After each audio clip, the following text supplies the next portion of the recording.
and Xoliswa Oliphant, who's been subjected to some sort of violations of her rights because of her condition of albinism. So you were talking to us about how you overcame the challenges that you were going through Khulisa. Yes. The first time I met Lesley Ann was around July. I was asked to attend one of her workshops, which was emotional building capacity. So I went and attended. At first I was skeptical, but then I came in, I listened, and I said, okay, this can work.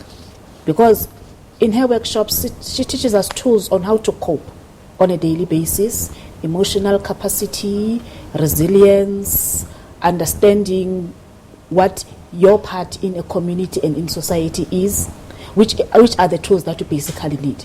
Because you must understand, we are used to hibernating at home. We don't go out. If you go out, you know, I must have a chaperone, or I must know where I'm going and at what time I'll be going.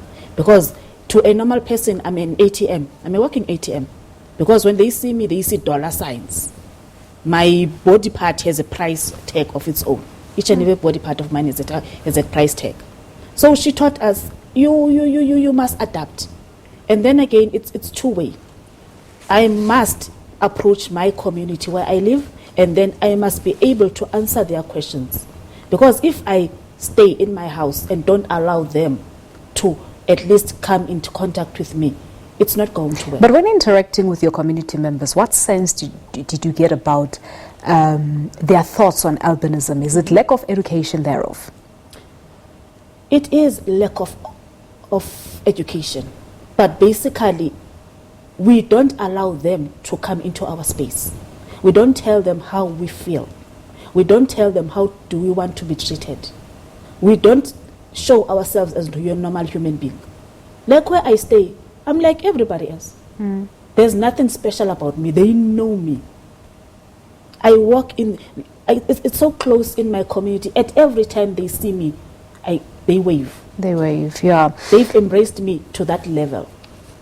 Which may not even be the case for other persons with albinism, because they still have to go through a lot. But going back to your research and study, Lesley Ann, it also speaks about 75% of persons with albinism who are currently experiencing violence have no lack of access to the justice system. And I know that recently you had a colloquium with the Department of Justice. Correct. Yeah. Are they addressing this issue? They're trying to. There's a lot of unlearning to do. And if we're going to be able to provide holistic services, there's some very significant investment which needs to be made. And the most important thing of all is that the persons with albinism at grassroots level, especially in the rural areas, are so invisible. They've never had the chance to actually be told that their voice is important. And there's a lot of work for us to do to actually start building up the Khulisas of our country. For example, the first time I met her, our very big focus is on mediation and restorative justice and taking people who've been violated into different workplace experiences or trying to mediate between husbands and wives, whatever else it may be. And I facilitated with her and mediated a case where she'd been extremely violated in a learnership. And it took so much courage for her to sit down and tell the particular organization that sponsored her how she had been so abused, how they hadn't been aware of her eyesight, how the environment was so hostile towards her. And it took really a lot of time and energy to get to the space where this organization actually sat back and said, you're the first learner who's ever come to us out of thousands and thousands and communicated with us in a non-violent way, telling us what we've done wrong. And this turned out to be a case study. They apologized to her, and when Khulisa walked out, maybe you want to share how you felt when you said to me, you walked out, Les, I can't believe my voice has been heard, that I've actually had the courage to confront something. And maybe you just want to share your quotation to me, my favorite statement. I actually said when we were in the car, I never thought that when you have lemon, you can make lemonade. because it was the first time in my life that I actually stood up for myself, and it felt good. Yeah. Yeah. Out of a bad situation, something positive can come out.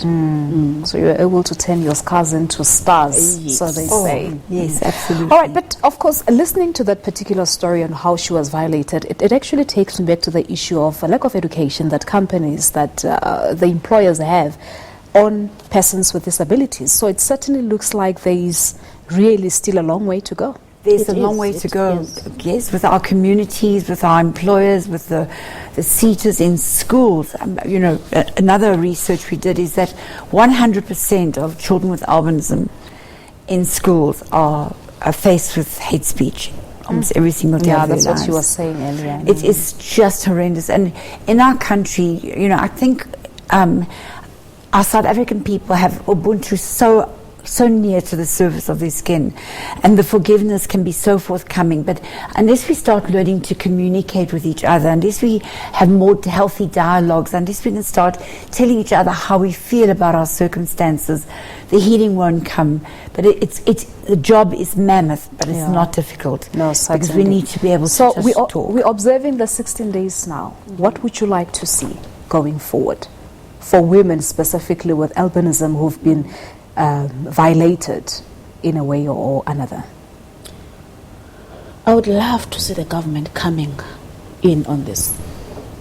I would love to see, if I go as a woman who's been violated, either by my partner or by anyone else on the street, if I go to SAPS, to my police station, I will be welcomed. I would not feel offended. I would feel relieved. I will know that I have a sister at the police station. I have a brother who will embrace me, give me support, check up on me, do the basic things that need to be done for my case to be brought to court. All right, time constraints. We'll leave it at this, but thank you so much for coming through. We really appreciate your time, and all the best going forward, Khulisa. Pleasure. Thank you. All right, so we're taking a quick break here on Your Story. There's still so much more to come. Do stay with us.